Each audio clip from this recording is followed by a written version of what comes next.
At the gallop! Ho!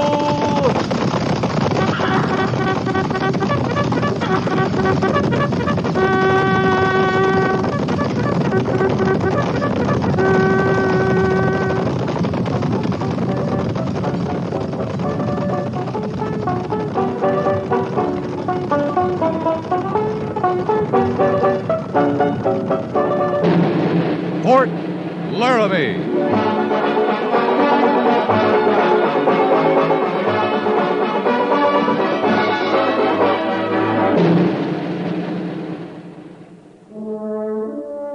Fort Laramie, starring Raymond Burr as Captain Lee Quince. Specially transcribed tales of the dark and tragic ground of the wild frontier, the saga of fighting men who rode the rim of empire, and the dramatic story of Lee Quince, Captain of Cavalry.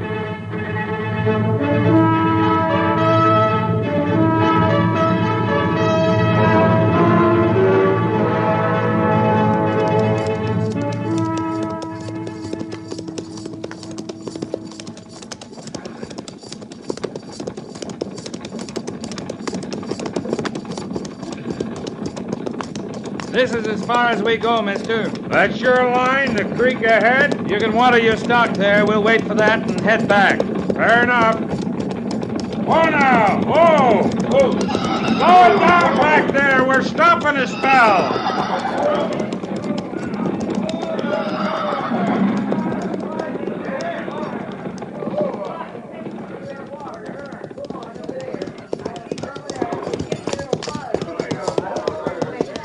This the end of the line for us, Captain? That's what the orders say, Sergeant. Yes, sir. Tell the men to dismount and unsaddle, pin graze and water. Take your mount, Captain. Yeah, thanks. I want to talk to the driver. You seen him then, up on the rim. Yeah, they're keeping their distance. Ain't every wagon train pushing west gets two escorts, cavalry and the engines. Yeah, Gorse. I'll tell him. Dismount and unsaddle, pin graze and water. Dismount and unsaddle, pin graze and water. Come on now. Get over there. Mind your stock don't take on water too fast. You're planning to stick to the Oregon Trail, driver? I'd be a plain fool if I didn't. With them engines staring me down from the top of the canyon. No, I don't think they'll bother you. They're not hungry. We butchered some beef on the agency for them last week. Can't see we'd look too good to them. Kind of mangy-looking outfit, ain't we? Oh, I've seen worse. You're all right, so long as you don't get any ideas about the old Bozeman Trail. Well, that's closed now, ain't it? Yeah, by treaty. That's what's bothering our friends up there on the rim. They think we aim to cut up to Montana country? Some of the wagons try it. Lots of gold up there, ain't they, Captain? Yep, and lots of Sioux and lots of Arapaho. It's all Indian country. Bozeman Trail's closed. Forts and posts are abandoned. I tell you the truth, Captain. I kind of had my heart set and panning myself a fortune or two. You wouldn't get to the first turn in that trail. Nope, I wouldn't. I know I wouldn't. Well, had my heart set in my own plot of ground in Oregon, too. Sure, you'll live longer. You, going up there to the rim, Captain? Talk to them Injuns? What for? Tell them to leave us be. That's reservation land they're on. They'll leave you be.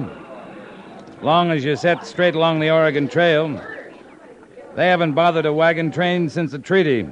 Well, I can wait till I settle in Oregon. Then maybe drop down to the motherlode country. If I want gold bad enough. Yeah, if you want it bad enough. You don't have it, do you, Captain? Have it? The itch.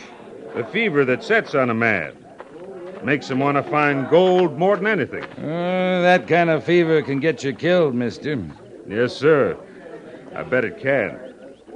Well, don't you worry yourself about me, Captain. Me and this little wagon train are staying right smack on the Oregon Trail. Good. Oh, I'd watch my stock if I were you. There's alkali in these streams through here. Won't kill 'em, but too much will make 'em sick. I'll keep an eye on 'em. Well, good luck to you, mister. Well, thanks kindly, Captain. We're sure much obliged you rode this far with us. It's all right. We'll watch you out of sight. I'd like that. Yeah, that's if you get a move on. You're wasting daylight at this rate. Valuable stuff out here, mister.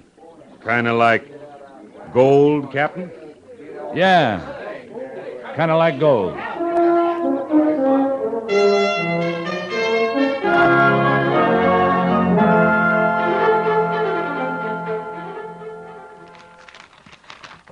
The Indians made no move to follow the train? No, they left the rim of the canyon a little before we did.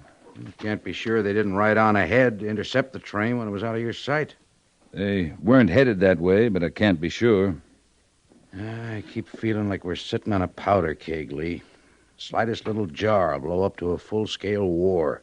It's got me edgy. You got company. You? Nope. Red Cloud. Why do you think those Indians were lining the rim of that canyon? I guess they can't believe it either. It's not much of a peace, Captain, if we spend all our time watching them, just to find out they're watching back. Well, Major, beats killing each other. You like Red Cloud, don't you, Lee? Yeah, I like him. Do you trust him? He signed the treaty. Hasn't broken it yet. Then you do trust him. I don't think he'll be the one to break the treaty, if that's what you mean. You think we will, is that it? No, not we. But I saw something in that wagon train driver that breaks treaties. He called it a itch, a fever. Fever for gold. You told me you warned him about going up the old Bozeman trail. Yeah, I warned him. I don't think he'll try it. But if he doesn't, someone with a fever will. If not the Bozeman, then they'll break new trails up into the Bighorn Range, over into Black Hills. That's all Indian territory. We've both read the treaty, Major. And Red Cloud signed it. So did we. Now, what do we have to do? Read it to every wagon train that stops at Fort Laramie? You asked me if I trusted Red Cloud. I trust him till the next white man goes into Indian country looking for gold. Yeah, I suppose you're right. He got what he wanted. Powder River country, Black Hills for hunting grounds. That covers everything to the north and east of us. And we better stay out of it. Tell that to the men with the gold fever. I do, when I see him. Lee, if you were sitting in my chair, what would you do if you had to translate this problem to Washington? I'd desert. No, you wouldn't. You'd have a plan. What would it be? About white men going into Indian country? We can't protect them. We'll have to try to keep them from going in. That's what I want to know. Can we stop them? We can try. Maybe with official orders we can keep them from going in numbers. If we catch them, lock them up as treaty violators. And if they persist? For provoking an act of war, I'd shoot them.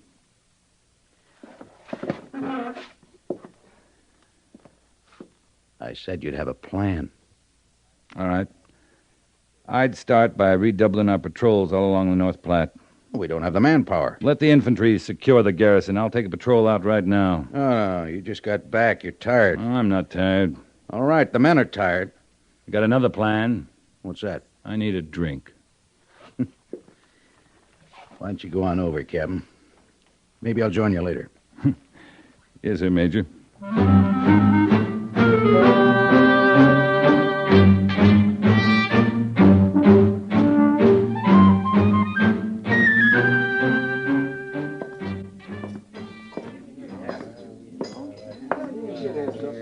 Why, Lee, I didn't know you were back. Got back last night, Willa. You the barmaid here now? Dad's waiting on some trade in the store. Here. Help yourself. Did I say I wanted a drink? If you'd come to see me, you'd have come last night. It was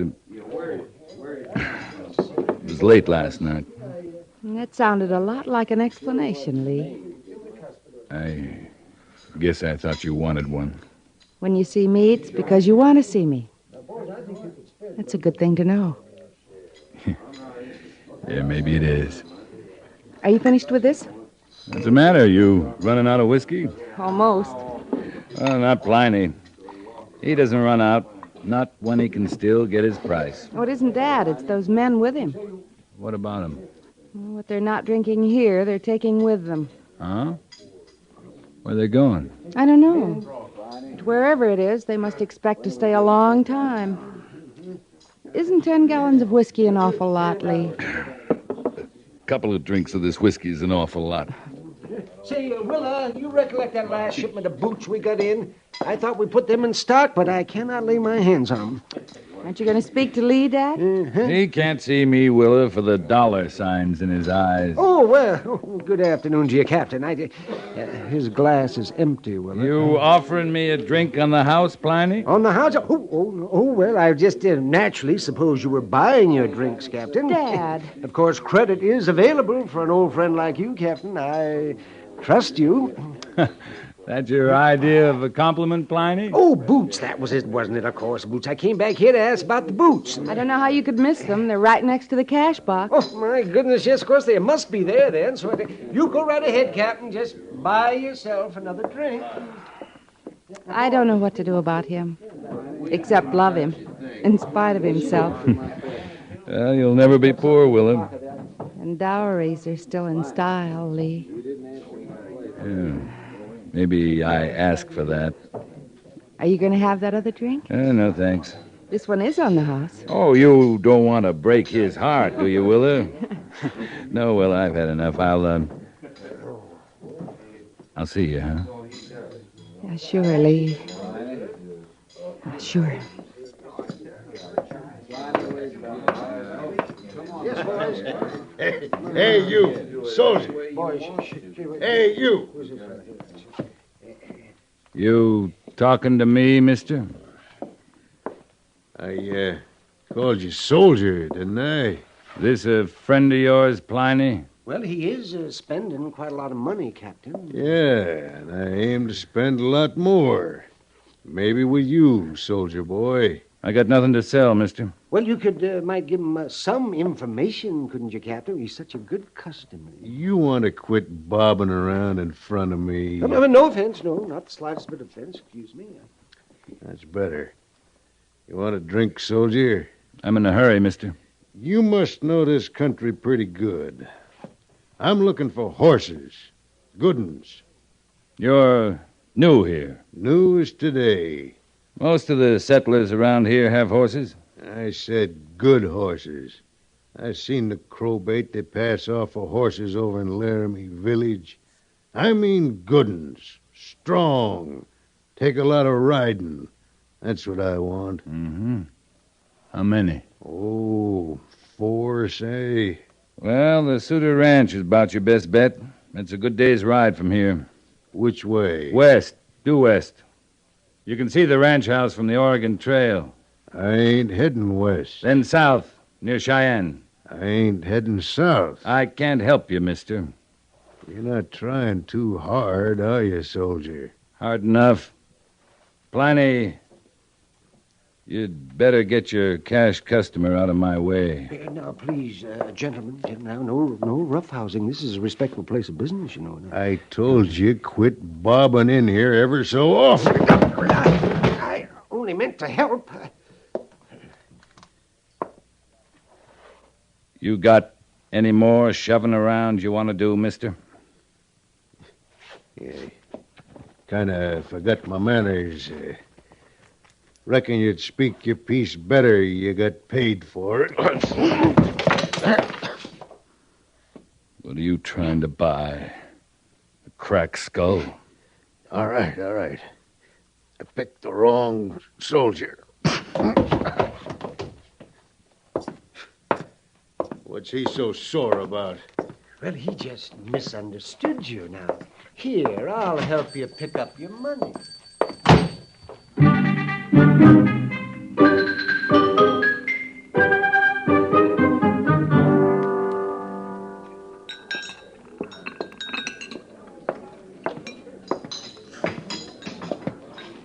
All right, if I sit next to you, soldier.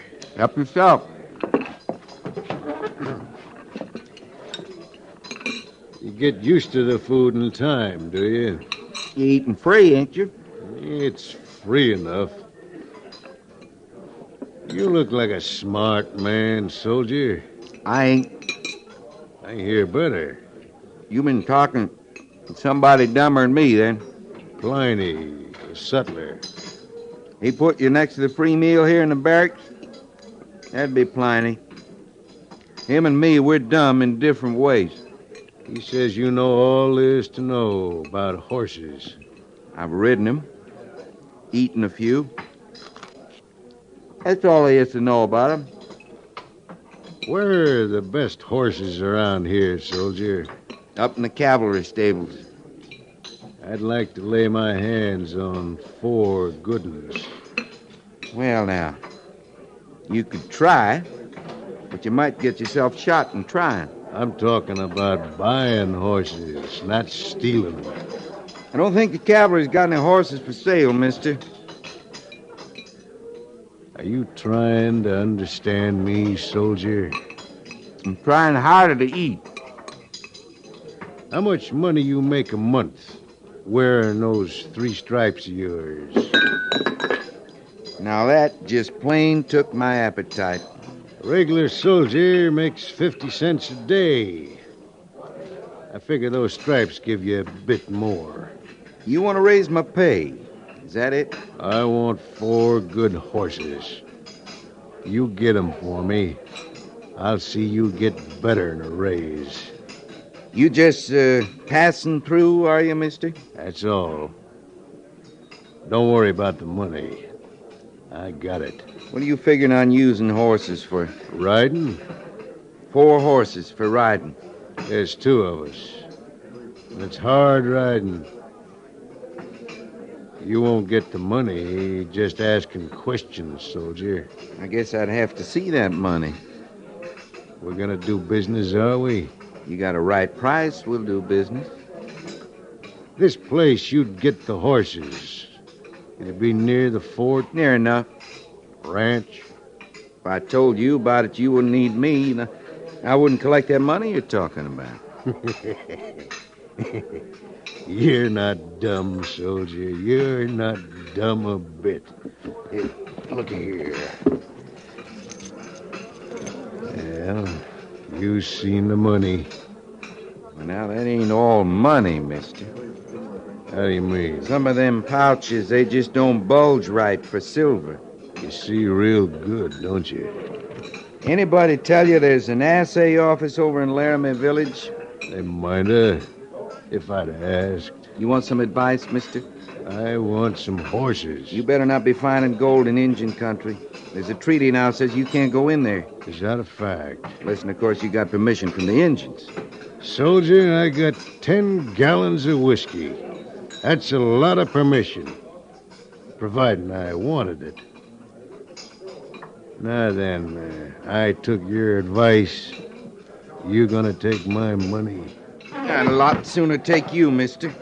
You going along with me, or ain't you? I'm going with you, all the way. Hey, what's the idea? You just got yourself a military escort, mister, clean through the main gate of Fort Laramie.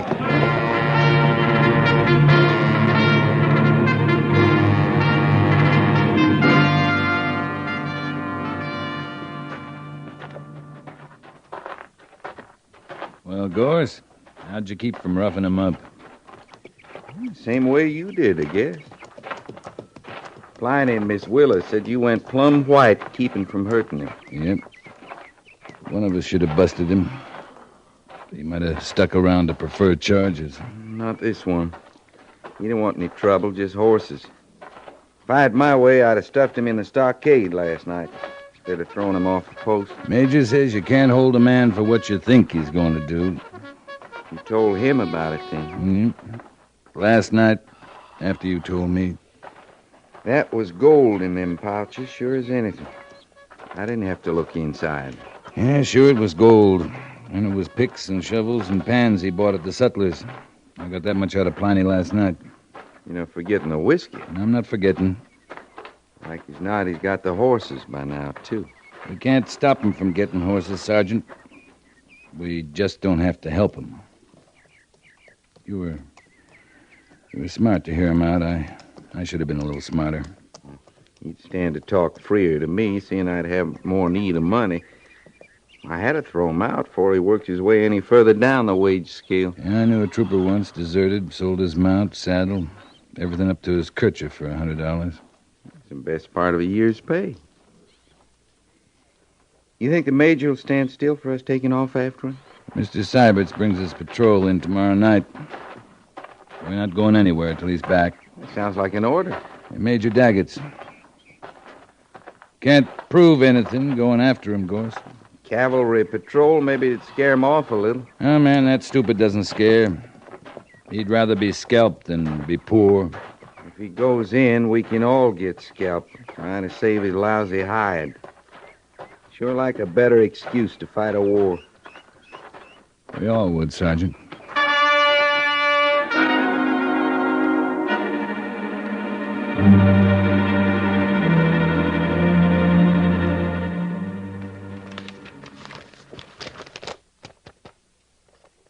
Right about there, sir. They were following Rawhide Creek, moving north. How many men, Mr. Syberts? 2 men. 4 horses, 4 mules. I couldn't tell enough through the glasses to describe what they looked like. I know what one of them looked like. We can't be sure of that, Captain. Mr. Syberts, you say you fired a signal at them. Can you be sure they heard it? They heard it, sir. I never took the glasses off them. And when we fired, they stopped and looked at us. The whole patrol made signs for them to come back. You think they saw you? Understood your signs? I know they saw us. One of them had field glasses, too. Kept them trained right on us as they started moving north again. Is that all, Lieutenant? That completes your report? That's all, sir. Except, well, I wish I could have stopped them from going in, sir. Well, you did all you could, Mr. Syberts. Thank you, Captain. Every bit you could, Lieutenant. Now go on, get some rest. That's an order. Yes, sir. Major, sir? Captain, sir?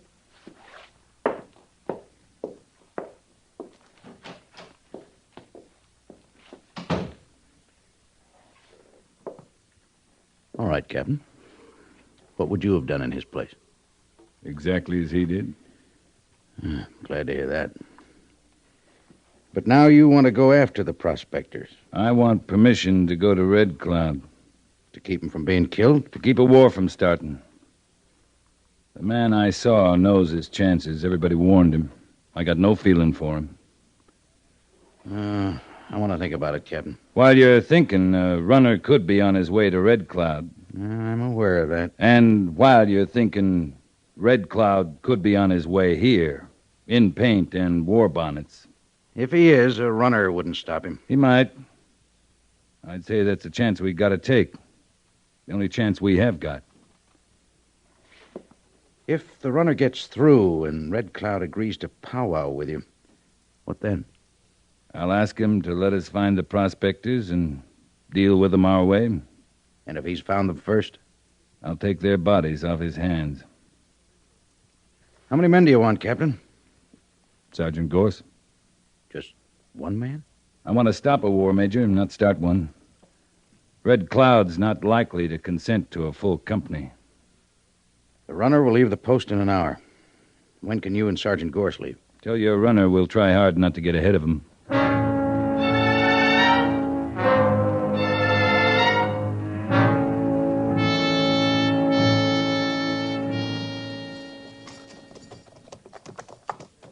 That's Black Hills country ahead, ain't it, Captain? Yeah, if you can see it, over the war bonnets. Red Cloud's not taking any chances. Would you, Gorse? No, sir, I wouldn't. I just keep hoping they're getting an eyeful of this white flag I'm toting. There in the hills, they got the best view. We just keep riding in? Yeah, as far as the stream. We'll drop our gun belts when we get there. And wait for Red Cloud. Yes, sir. I guess if I'm going to die in the cavalry, I'd just soon do it with you as anybody, Captain. You could be back at Fort Laramie, getting rich, selling horses to prospectors. The air is cleaner out here, as long as it lasts.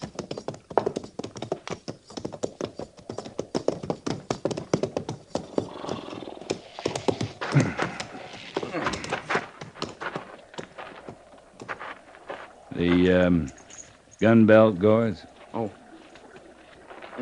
How could I forget a little matter like that, you suppose?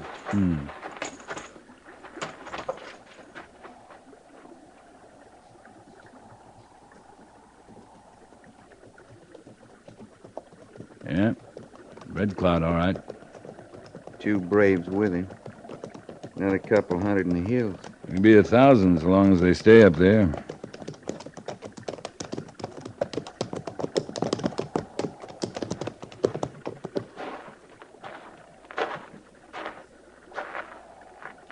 You honor our flag, Red Cloud.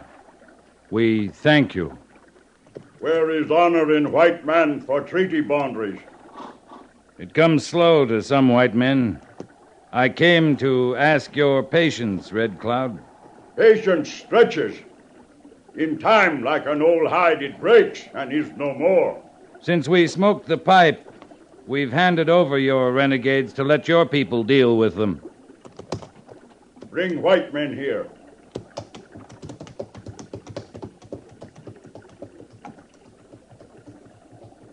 You will deal with them.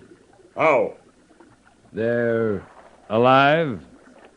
I did not come here to deliver dead men. Then they'll be put in the stockade and kept there. You have been our friend. Tell your people Red Cloud will not powwow again. Next time, warriors not stay in hills. Next time, white men, dead white men. I'll tell them, Red Cloud. I hope they listen.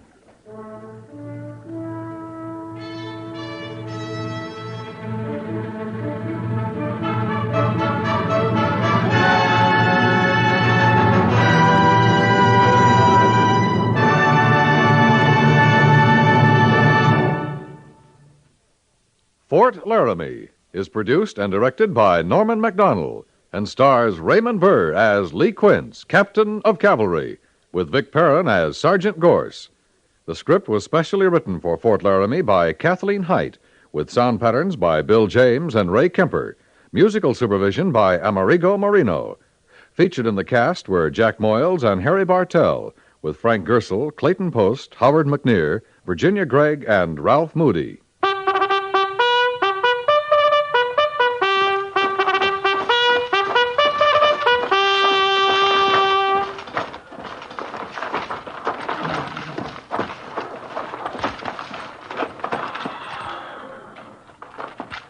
Company, tension! Dismiss.